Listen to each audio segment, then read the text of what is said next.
करते हैं Victor Frankel की किताब मैन सर्च फॉर मीनिंग से, जिसका मतलब है जीवन का अर्थ समझने की कोशिश करता इंसान।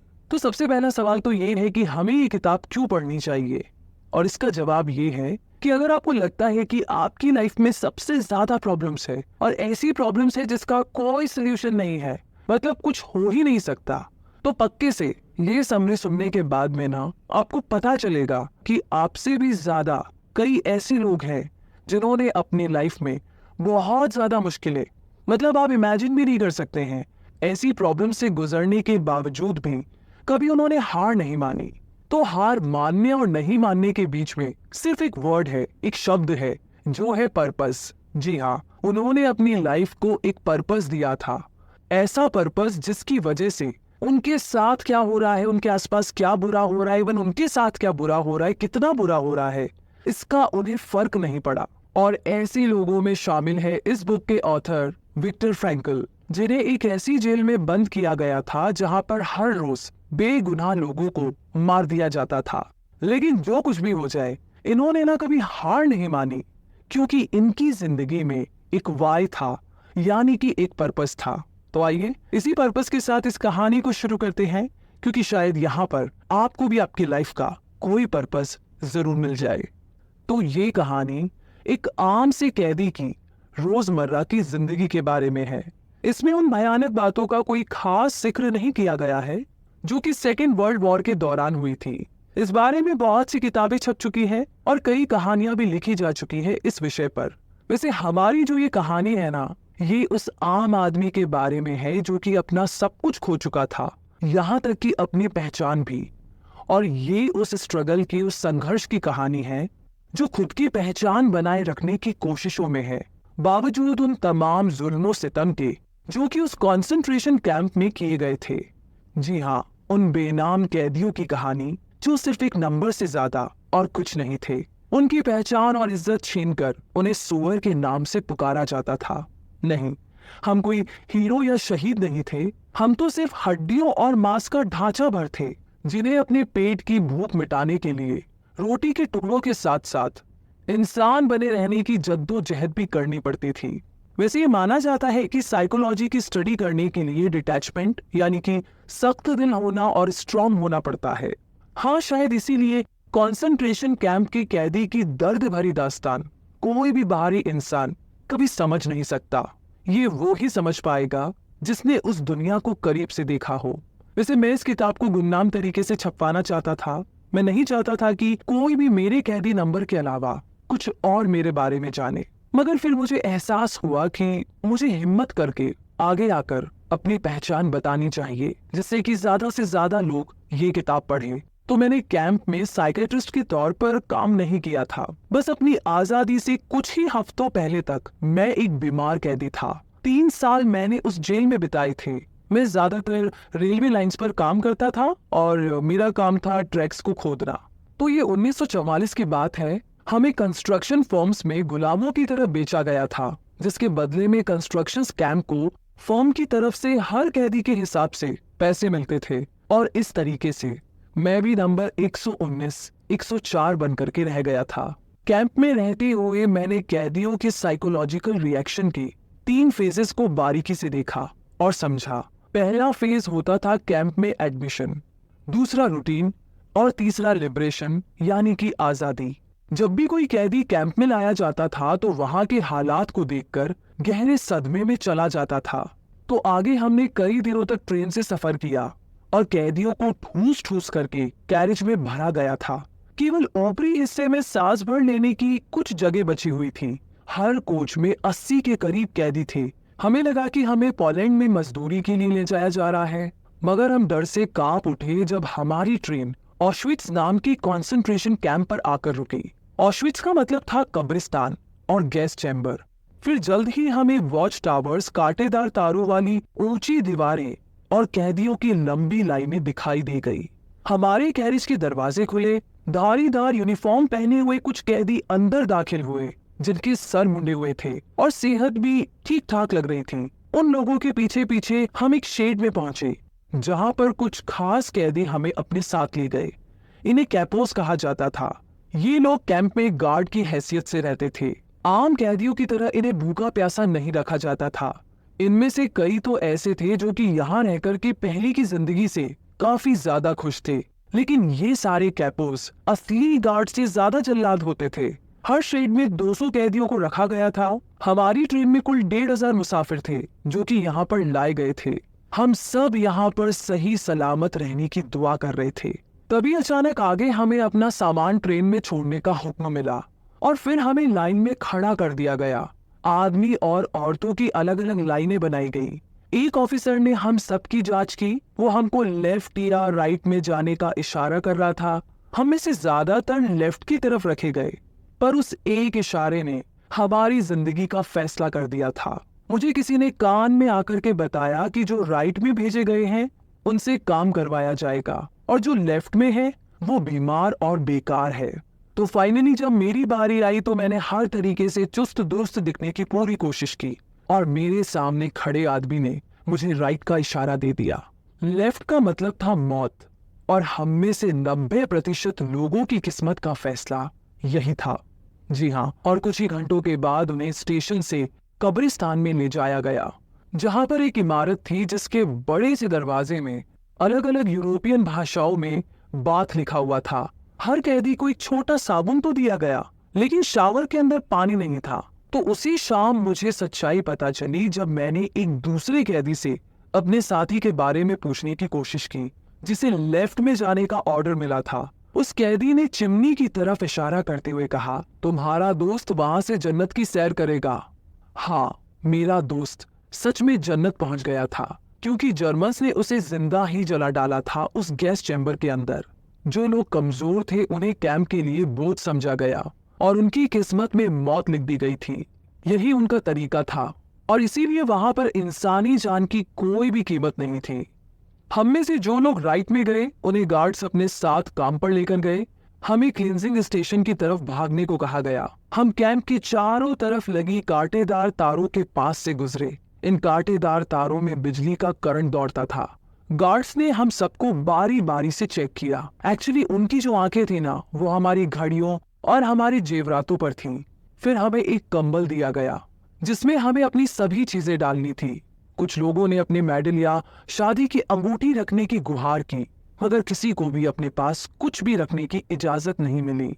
फिर एक गार्ड ने चिल्लाकर के 2 मिनट के अंदर सभी को अपने कपड़े उतारने को बोला, सिर्फ जूतों को छोड़कर। हम सब वहीं पर लाइन में खड़े खड़े नंगे कर दिए गए। जिन्होंने बेल्ट नहीं उतारी थी, गार्ड्स ने उन पर कोड़े बरसाए। हमें एक कमरे में ले जाकर के शेव कराया गया। हमारे बदन पर एक बाल तक नहीं छोड़ा गया। हम खुद को ही नहीं पहचान पा रहे थे। उसके बाद फिर से हम सब लाइन में लगे नहाने के लिए। ये गनीमत थी कि नल से सच में पानी आ रहा था, ना कि कोई गैस। मेरे बदन में चश्मे के अलावा उस टाइम और कुछ नहीं था, एक बाल तक नहीं। हम खुद पूरे नंगेपन के साथ खुद अपने आप को बड़े अजीब तरीके से देख रहे थे। इसके सिवा और चारा भी क्या है हमारे पास। बदन पर एक भी धागा नहीं, एक भी रेशा नहीं, अपनी कोई भी चीज अपने पास नहीं। अपने नंगेपन को छुपाने की खातिर बदन के बाल तक नहीं। हम नंगे गीले यूं ही खड़े थे कि अब आगे क्या होगा। जहां पर रूटीन और निराशा से भरे दिन के बारे में हम जानेंगे। उस दिन मैं दूसरे 8 कैदियों के साथ 8 फीट की एक कोठरी में रहा। वही हमारा बिस्तर था जिसमें हम सब एक दूसरे से चिपके हुए लेट गए थे। हम 8 लोगों को ओढ़ने के लिए 2 कंबल दिए गए थे।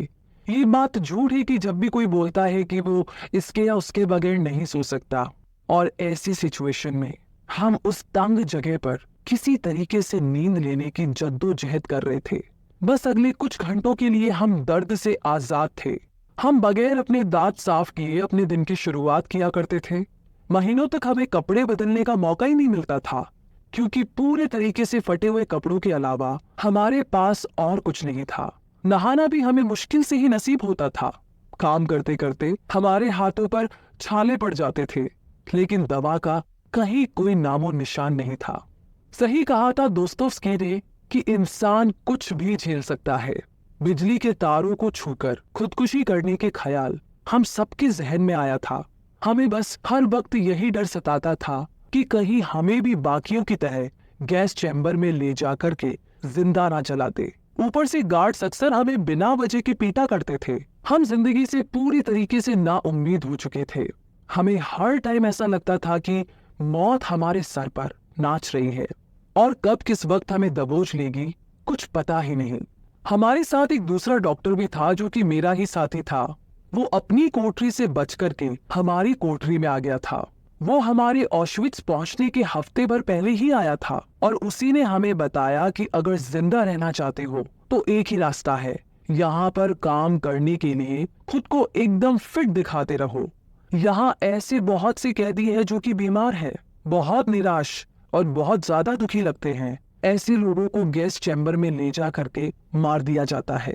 इन्हें ये लोग मुस्लिम्स कहकर बुलाते हैं। कंसंट्रेशन कैंप में रहते हुए हम सब अपनी जिंदगियों से बहुत मायूस हो चुके थे। बचने का तो कोई रास्ता नजर ही नहीं आता था। जिस दिन से हम कैंप में आए थे, अपने घर और परिवार वालों की याद में तड़प रहे थे।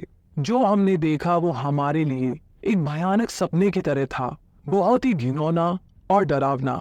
मगर आने के बाद धीरे धीरे हम उन सब चीजों के आदी होते गए। हम इतने निराश थे जिंदगी से कि अब हमें कुछ महसूस ही नहीं होता था। मगर हर गुजरते दिन के साथ हम गहरे सदमे में डूबते जा रहे थे। एक भिखारी के कपड़े भी शायद हमसे बेहतर होते होंगे। जो यूनिफॉर्म हमें मिली थी वो सिर्फ छींतड़े थे और कुछ नहीं। हमें रहने के लिए कोठरियां दी गई थी। अगर कोई अपनी कोठरी से दूसरी कोठरी में जाता दिखाई देता तो उस कैदी को सजा मिलती थी। उन कोठरियों में हम अपने सारे काम करते थे, खाना पीना सोना, यहाँ तक कि मल भी। हमारी कोठरियां एक तरीके से नरक से भी ज्यादा बदतर हालात में थी। जो नए कैदी लाए गए थे उनकी हालत और भी ज्यादा खराब थी। उनसे लेटरिन साफ करवाई जाती थी और मना करने की तो कोई गुंजाइश ही नहीं थी। जो मना करता उसके मुंह पर मल लगा दिया जाता और जो उस गंदगी को हटाने की कोशिश करता उसे कैपोस की मार झेलनी पड़ती थी। अक्सर कैदियों की पनिशमेंट परेड्स निकाली जाती थी। उन्हें कैंप के चारों ओर कई कई घंटों गार्ड्स की मार खाते हुए मार्च करना होता था। एक 12 साल के लड़की को सजा के तौर पर बर्फ पर नंगे पैर खड़े होने का हुक्म मिला। बहुत देर तक उसी हालात में रहने से उसे फ्रॉस्ट बाइट और गैंग्रीन हो गया था। तो ये हर रोज की बात थी जब हम लोगों को दर्द से तड़पते हुए और मरते हुए देखते थे। ये सब ना अब हमें बहुत ही आम लगने लगा था। हमें अब कुछ भी महसूस नहीं होता था, ना कोई दर्द, ना दुख, ना दया और ना ही हमारे मन में अब डर था। गहरे सदमे की हालत में हम इन सब इंसानी जज्बातों को भूल चुके थे। सिर्फ खालीपन था जो कि हमारे भीतर बसा हुआ था। ऐसा खालीपन जिसमें जज्बातों के लिए कोई जगह नहीं थी। मुझे ना एक बार टाइफस के बीमार कैदियों की कोठरी में रखा गया था। उनकी हालत बहुत ही ज्यादा खराब थी। सबको तेज बुखार चढ़ा हुआ था और वो बहुत जोरों से कांप रहे थे। कई लोग तो मेरी आंखों के सामने ही मर गए। हर मौत के बाद दूसरे कैदी मरने वाले की लाश पर टूट पड़ते थे। कोई मरे हुए का कोट झपट लेता था तो कोई उसके जूते और कोई उस कैदी का बचा हुआ खाना खा जाता था। सिर्फ 2 घंटे पहले ही तो मैं उस आदमी से बात कर रहा था और अब उसके मरते ही वहां पर हड़बड़ मच गई। उसकी चीजों को हथियाने की छीना झपटी चल रही थी। उस शोरगुल के बीच में भी चुपचाप मैं अपना सूप पीता रहा। गार्ड्स हम लोगों को जब चाहे तब पेट देते थे। तो एक दिन जब मैं रेलवे ट्रैक पर काम कर रहा था तो बड़ी जोर का बर्फीला तूफान आया। मैं झुककर के 2 पल के लिए सुस्ता ही रहा था कि वहां पर खड़े एक गार्ड की नजर मुझ पर पड़ी। उसे न जाने क्या लगा कि उसने पत्थर उठा करके मुझ पर फेंका और मुझे उस दिन अपनी हालत उस जानवर की जैसी लग रही थी जो खेतों में काम करता है। मुझे एक बार सर पर सिर्फ इस वजह से 2 बार मारा गया क्योंकि मेरे पीछे वाला कैदी लाइन पर नहीं चल रहा था। ऐसे मौकों पर मार खाने से उतनी तकलीफ नहीं होती थी जितना बेइज्जती और जुल्म की इंतहा से होती थी। हर टाइम बेवजह की मार ने हमारे आत्मसम्मान का गला घोंट दिया था। हमारी इंसानियत को छीनकर हमें जानवर बनाया जा रहा था। लगभग हम सभी की हालत बहुत ज्यादा काम करने की वजह से काफी ज्यादा खराब हो गई थी। हम सबके हाथ पैर बुरी तरीके से सूजे हुए थे। हमारी त्वचा इतनी सख्त हो चुकी थी कि घुटनों को मोड़ने में भी हमें तकलीफ होती थी और हमारे पैर इतने बड़े हो चुके थे कि उनमें जूते नहीं आ पाते थे। मगर जूते पहनना हमारी मजबूरी थी क्योंकि मार्चिंग के लिए और बर्फ में काम करते टाइम हम नंगे पांव नहीं रह सकते थे। बहुत दफा ऐसा भी हुआ कि मार्चिंग करते हुए कोई कैदी बर्फ में फिसल पड़ा और पीछे के कई लोग उस पर गिर पड़े। ऐसे में गार्ड एक पल की भी देरी नहीं करता था अपने राइफल के पिछले हिस्से से हमें मारने में। हमें कहा जाता कि नॉर्मल लेबर हमसे भी कम वक्त में बहुत सारा काम कर लेते हैं, मगर क्या नॉर्मल लेबर को हमारी तरह रोटी का छोटा सा टुकड़ा और एक पतला सा सूप मिलता था? वे हमारी तरह अपने परिवार और घर के लिए नहीं तड़पते हैं और ना ही उन्हें बात बात पर जानवरों की तरह पीटा जाता है। हमारी ये उदासी ना एक तरह से हमारा सेल्फ डिफेंस थी। हमें सिर्फ किसी तरीके से जिंदा रहने की हवस थी। हम में से हर कोई अक्सर दिन ढल जाने के बाद बस यही कहता था कि चलो आज का दिन भी बीत गया।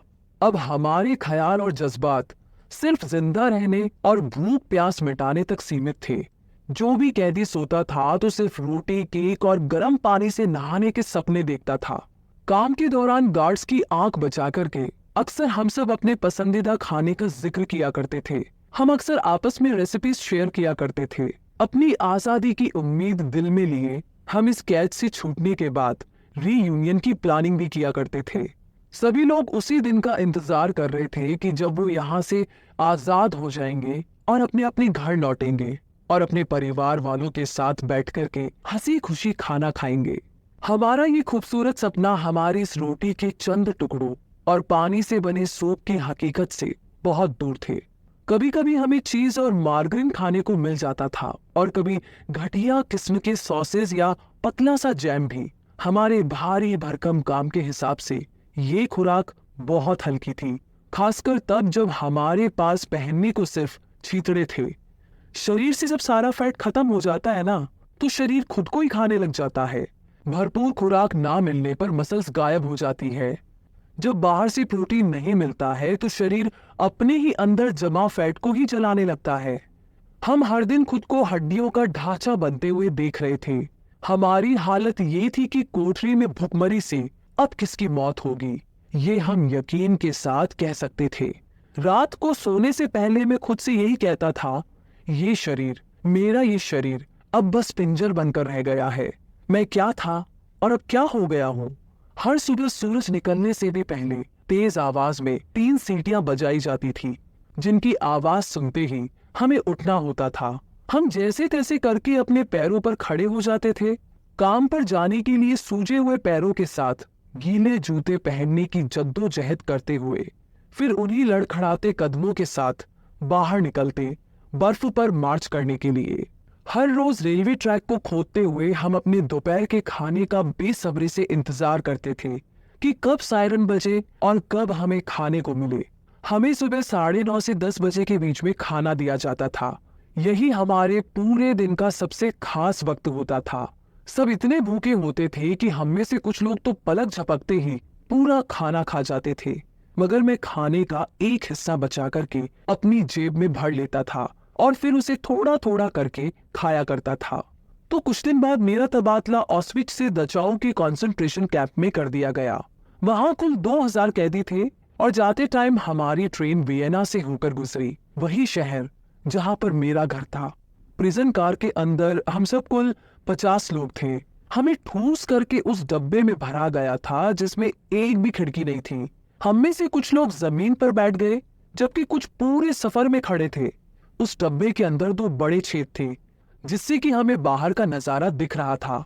ट्रेन की पटरियां मेरे वतन से होकर गुजरती थी और उस घर के पास से भी जहां कभी मैं रहा करता था। अपने घर की याद आते ही मैं तड़प उठा और मैंने बाकियों से मिन्नत की, उनसे रिक्वेस्ट की कि वो मुझे थोड़ी सी जगह दे दे ताकि छेद में से ना मैं अपना घर देख सकूं। मगर मेरी बातों और मेरे जज्बात का उन पर कोई असर नहीं था। किसी को कोई फर्क ही नहीं पड़ता था कि मैं अपना घर देख सकूं, कुछ पल के लिए ही सही। मगर उन लोगों ने मुझे छेद तक पहुंचने की जगह नहीं दी, बल्कि उनमें से एक कैदी ने ताना मारा, तुम इतने साल तक यहाँ रह चुके हो, अच्छा फिर तो तुम पहले से ही इस जगह को अच्छी तरह देख चुके होंगे।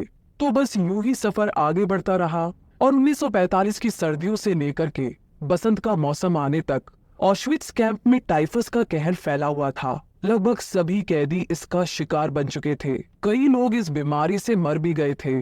जो बीमार थे उनके लिए अलग क्वार्टर्स का इंतजाम किया गया था, मगर वहां किसी भी तरह की दवा या कोई डॉक्टर नहीं था और मैं भी इस बीमारी की चपेट में आ गया था। इसके असर से बचने के लिए मैं सोता नहीं था, बल्कि अपने दिमाग में लेक्चर्स तैयार करता रहता था। जिस दिन हमें कैंप लाया गया था, उस टाइम मैंने अपनी सभी मैन्यूस्क्रिप्ट वहां पर जमा करवा दी थी। खुद को बिजी रखने के लिए मैं कागज के छोटे छोटे टुकड़ों पर लिखा करता था। कोई कैदी भले ही शारीरिक और मानसिक तौर पर टूट जाए, मगर उसकी आत्मा को आप मार नहीं सकते। विश्वास में वो ताकत है जो हमें बदलते हालात में भी जिंदा रखती है। हम में से कुछ लोग दिन भर काम करने के बाद अपनी कोठरी में प्रेयर करने के लिए इकट्ठा होते थे। कैंप सर्वाइवल के बारे में एक गलत धारणा है, वो ये कि जो सर्वाइव कर लेते हैं वो शरीर से मजबूत होते हैं, मगर ये सच नहीं है। यहाँ पर वही सर्वाइव कर सकता है जिसकी रूह ताकतवर होती है, जो ऊपर वाले पर पूरा विश्वास रखता है कि उसके घर में देर है लेकिन अंधेर नहीं। सेंसिटिव इंटेलेक्चुअल्स और थिंकर्स जैसे लोग ही अकेलेपन और निराशा के पलों में खुद को संभाल सकते हैं, क्योंकि उन्हें अपनी आत्मा की गहराइयों में सुकून का एहसास होता है। भले ही बाहर से उन्हें दर्द या तकलीफ झेलनी पड़े, मगर उनकी आत्मा आकाश में उड़ते पंछियों की तरह आजाद होती है। जब कोई तुमसे तुम्हारी हर चीज छीन ले, तुम्हारा काम, तुम्हारी खुशियां, तुम्हारा परिवार, यहाँ तक कि तुम्हारी अपनी पहचान भी, तो आप कैसे जिंदगी के मायने ढूंढ सकते हो? जब सर पर हर टाइम मौत का खतरा मंडरा रहा हो, तो शरीर भी सूख कर के कांटा होने लगता है। ऐसे में कहीं भी उम्मीद की किरण नजर नहीं आती। तो ऐसी जिंदगी के मायने ही क्या है? तो आप ही बताइए, एक कैंप प्रिजनर ऐसी जिंदगी से भला क्या उम्मीद कर सकता है? क्या उसके पास अब भी कुछ बचा है जो उसके जिंदा रहने की वजह बन सके? या इससे बेहतर तो वो हार मान करके जीने की आस ही छोड़ दे। जैसा मैंने कहा कि मैं कैंप के अंदर कोई साइकेट्रिस्ट नहीं था, पर मैंने वहां पर रहते हुए उन कैदियों को बहुत करीब से देखा था, उनके हर साइकोलॉजिकल रिएक्शन को बारीकी से समझा था। हमारी रोजमर्रा की भूख, जुल्म और मौत की जंग से मैं अपनी लोगोथेरेपी की पढ़ाई को भूल गया था, और मैंने ये भी जान लिया था कि ये प्यार भरी यादें और कुदरत की खूबसूरती का ही कमाल है जो ऐसी जिल्लत भरी जिंदगी में भी कैदियों को जीने की एक वजह दे रही थी। जी हाँ, मैंने अपनी कोठरी में बैठकर के इस किताब का मैन्यूस्क्रिप्ट लिखना शुरू कर दिया था। कई बार जरूरत पड़ती थी तो मैं अपने साथियों की काउंसलिंग भी करता था। आखिर हम सब आजादी की उम्मीद का चिराग अपने दिलों में जलाए बैठे थे। यहाँ से निकल करके दोबारा जिंदगी जीने का ख्वाब हम सब देखते रहते थे, और अगर आजाद होने के बाद कुछ ना बन सकता तो जिंदगी की नई शुरुआत करने का सपना भी हमारे मन में था। और सबसे जरूरी बात तो ये थी कि हम अभी जिंदा थे, हमारी सांसें सही सलामत थी, और जब तक जिंदगी है तब तक उम्मीद है। तो एक दिन सुबह बहुत जल्दी ही हम अपने काम पर निकल गए थे। गार्ड्स हम पर चिल्ला रहे थे, टुकड़ी आगे बढ़ो, बाएं 2 3 4, बाएं 2 3 4। तो जो धीरे धीरे चल रहे थे उन्हें लाते पड़ रही थी। हम पानी से भरे हुए गड्ढों और बड़े बड़े पत्थरों से टकराते हुए उस अंधेरे में चलते रहे। तभी अचानक मेरे आगे वाला आदमी मेरे कान में फुसफुसाया, क्या होगा अगर हमारी बीवियां हमें ऐसे देख ले? यही अच्छा होगा अगर उन्हें ये सब पता ही ना चले। उस आदमी की बात सुनकर के मुझे मेरी पत्नी की याद आ गई। मैंने आसमान की तरफ देखा, उसका चेहरा मेरी आंखों के सामने घूमने लगा। सूरज की पहली किरण के साथ उसकी मुस्कुराहट मेरे चेहरे पर फैल गई थी। उस दिन पहली बार मुझे प्रेम भरी कविताओं और गानों का अर्थ समझ में आया। इंसान की मुक्ति प्रेम में है, केवल प्रेम में। मैं वो आदमी था जिसके पास कुछ नहीं था, जो इस वीराने में इतनी तकलीफ झेल रहा था, फिर भी मेरी प्यारी बीवी की याद ने इस एक पल को खुशियों से भर दिया। मैं दिल ही दिल उससे बातें करने लगा। उसके बारे में सोचते हुए मैं उससे सवाल पूछता रहा और वो उन सवालों के जवाब देती रही। मेरे आगे चलते हुए लोग गिर रहे थे, गार्ड से कोड़े खा रहे थे, मगर मैं अपने ख्यालों में डूबा था। जल्दी हम वर्क साइट पर पहुंचे। सब अच्छे टूल्स लेने के लिए कोठरियों की तरफ भाग रहे थे और पीछे से गार्ड्स का चिल्लाना जारी था, जरा तेज हाथ नहीं चला सकती क्या, सुअर कहीं के। मैं अपनी पत्नी के ख्यालों में खोया रहा। वो जिंदा भी है या नहीं ये तक मुझे मालूम नहीं था, मगर मेरी उम्मीद बरकरार रखने के लिए सिर्फ उसकी याद ही काफी नहीं थी। मेरी रूह, मेरा अस्तित्व उसके प्यार से सरोबार था। फिर चाहे वो मेरे पास है या दूर, जिंदा थी या नहीं, इस बात से क्या फर्क पड़ता था। जिसे हम बहुत चाहते हैं उसका प्यार ही उसे हमारी यादों में जिंदा रखता है, हमेशा हमेशा के लिए। यही तो लोगो थेरेपी का मतलब था। ये बहुत जरूरी था कि आजाद होने के बाद भी एक प्रिजनर अपनी जिंदगी के सही मायने तलाश करे, अपने होने का अर्थ समझे, चाहे उसका कोई भी अपना जिंदा ना बचा हो, चाहे वो अकेला हो, चाहे उसका घर उजड़ चुका हो और उसकी रोजी रोटी भी छिन गई हो, फिर भी उसे जीने की नई वजह ढूंढनी है। चाहे ये जिंदगी हमें कुछ भी दे, लेकिन हमें अपने जीने की असली वजह ढूंढनी ही होगी। ऑश्विट्ज से दचाऊ जाते हुए हमने कुदरत को जी भर के निहारा। हमने हरे भरे पहाड़ देखे, सूरज हमारी ट्रेन की बंद खिड़कियों में भी पूरी तरीके से रोशन था। हमने आसमान को अनेक रूपों में देखा, नीले से लाल रंग बदलते हुए देखा। कुदरत को इतना खूबसूरत हमने पहले कभी नहीं पाया था। कुछ पलों के लिए ही सही, पर हम इन नजारों को देख करके बहुत खुश थे।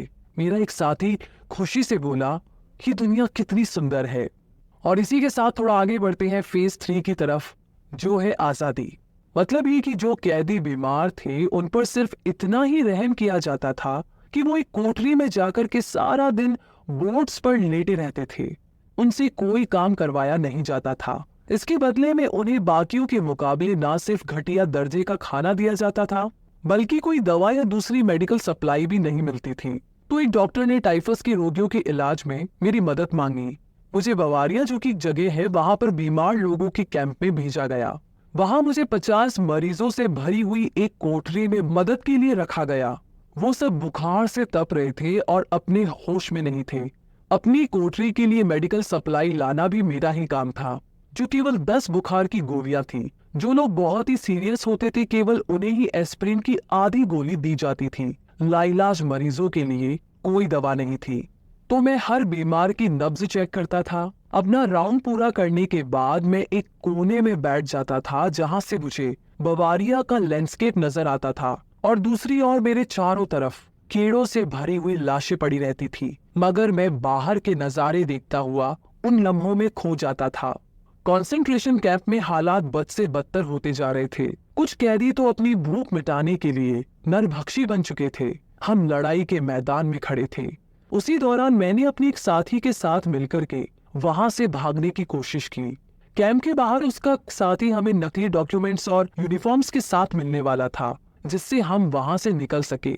हम कुछ एक सामान चुराने के लिए अपनी कोठरी में वापस आए। मैंने एक बैग में टूथब्रश, खाना खाने के बर्तन और फटे हुए दस्ताने डाल दिए। पहली कोशिश के अंदर ही मैं पछतावे से भर गया। मैं ऐसे कैसे अपने बीमार साथियों को छोड़ सकता था। मैंने आखिरी बार एक राउंड लगाने का फैसला किया और जब मैं राउंड लगा रहा था तो उनमें से एक बीमार ने पूछा, क्या तुम भी बाहर निकल रहे हो? मैंने उसकी आंखों में गहरी उदासी और ढेर सारा दर्द देखा। मैंने बाहर इंतजार कर रहे अपने साथी से कहा कि मैं नहीं भाग पाऊंगा। लेकिन इसी तरीके से कैंप में मेरा आखिरी दिन भी आया, जब बैटल फ्रंट हम तक पहुंच गया था। सारे गार्ड्स और कैपोस भाग चुके थे। सभी कैदियों को बड़ी तादाद में वहां से ले जाया जा रहा था।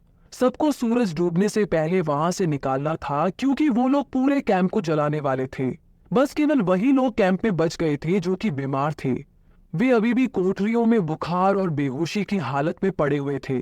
मैं और मेरा साथी वहां से निकलने के लिए तैयार थे। हमें 3 लाशों को कैंप के बाहर दफनाने का आदेश दिया गया।